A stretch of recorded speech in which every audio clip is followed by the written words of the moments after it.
Di sini saya akan menjelaskan tentang masa pemerintahan Presiden Megawati Soekarno Putri.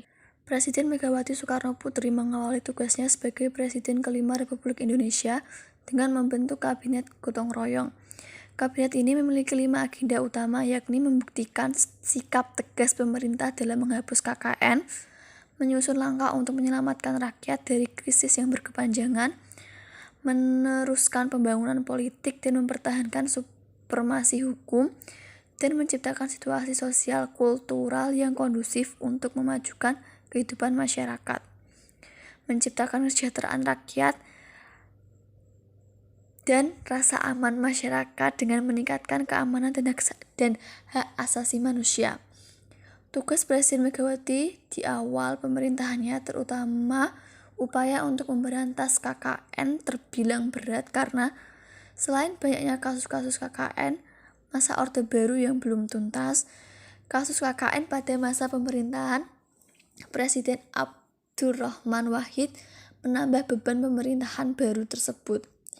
Untuk menyelesaikan berbagai kasus KKN, pemerintah Presiden Megawati membentuk Komisi Tindak Pidana Korupsi setelah keluarnya UU nomor 28 nomor 1999. Yang pertama adalah reformasi bidang hukum dan pemerintah. Pada masa pemerintahan Presiden Megawati, MPR kembali melakukan amandemen terhadap Undang-Undang 1945 pada tanggal 10 November 2001.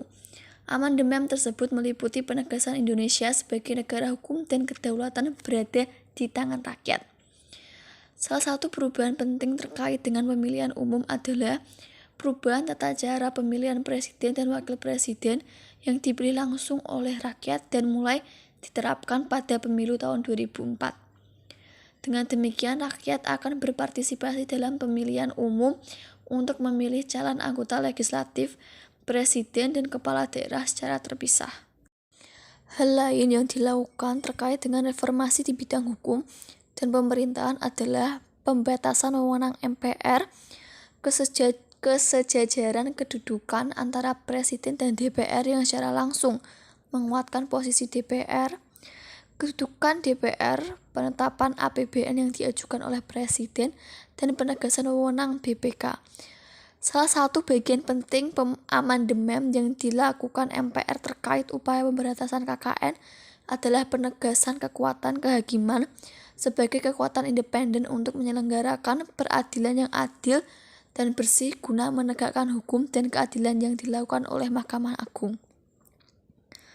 Selain beberapa amandemen terkait masalah hukum dan pemerintahan, pemerintah Presiden Megawati juga berupaya melanjutkan upaya reformasi di bidang pers yang ditandai dengan keluarnya Undang-Undang Pers dan Undang-Undang Penyiaran. Selanjutnya adalah reformasi di bidang ekonomi. Krisis ekonomi yang melanda Indonesia sejak 1998 belum dapat dilalui oleh dua presiden sebelum Megawati, sehingga pemerintahannya mewarisi berbagai persoalan ekonomi yang harus dituntaskan. Masalah ekonomi yang kompleks dan saling berkaitan menuntut perhatian pemerintah untuk memulihkan situasi ekonomi guna memperbaiki kehidupan rakyat.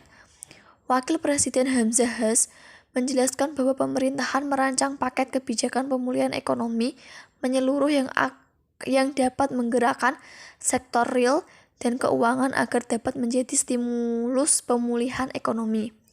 Minimnya kontroversi selama masa pemerintahan Megawati berdampak positif pada sektor ekonomi. Hal ini membuat pemerintahan Megawati mencatat beberapa pencapaian di bidang ekonomi dan dianggap berhasil membangun kembali perekonomian bangsa yang sempat terpuruk. Sejak beralihnya pemerintahan dari pemerintahan baru ke pemerintahan pada era reformasi, salah satu indikator keberhasilan pemerintahan Megawati adalah rendahnya tingkat inflasi dan stabilnya cadangan devisa. Nilai tukar rupiah relatif membaik dan berdampak pada stabilnya harga-harga barang. Namun berbagai pencapaian di bidang ekonomi pemerintahan Megawati mulai menunjukkan penurunan pada paruh kedua pemerintahannya. Pada pertengahan tahun 2002 sampai 2003, nilai tukar rupiah yang sempat menguat hingga 8.500 per dolar kemudian melemah seiring menurunnya kinerja pemerintah. Popularitas pemerintah juga menurun akibat berbagai kebijakan yang tidak populis dan meningkatkan inflasi. Selanjutnya adalah masalah disintegrasi dan kedaulatan wilayah. Pemerataan ekonomi di seluruh wilayah Indonesia merupakan salah satu pekerjaan rumah pemerintah Presiden Megawati. Tidak meratanya pembangunan dan tidak adilnya pembagian hasil sumber daya alam antara pemerintahan pusat dan daerah menjadi masalah yang berujung pada keinginan untuk melepaskan diri dari NKRI. Terutama beberapa provinsi yang kaya akan sumber daya alam tetapi hanya mendapatkan sedikit dari hasil sumber daya alam mereka. Untuk meredam keinginan melepaskan diri kedua provinsi tersebut, Presiden Megawati melakukan upaya-upaya untuk menyelesaikan permasalahan disintegrasi dan memperbaiki persentase pembagian hasil sumber daya alam antara pemerintahan pusat dan daerah di kedua provinsi tersebut. Selanjutnya adalah desentralisasi politik dan keuangan.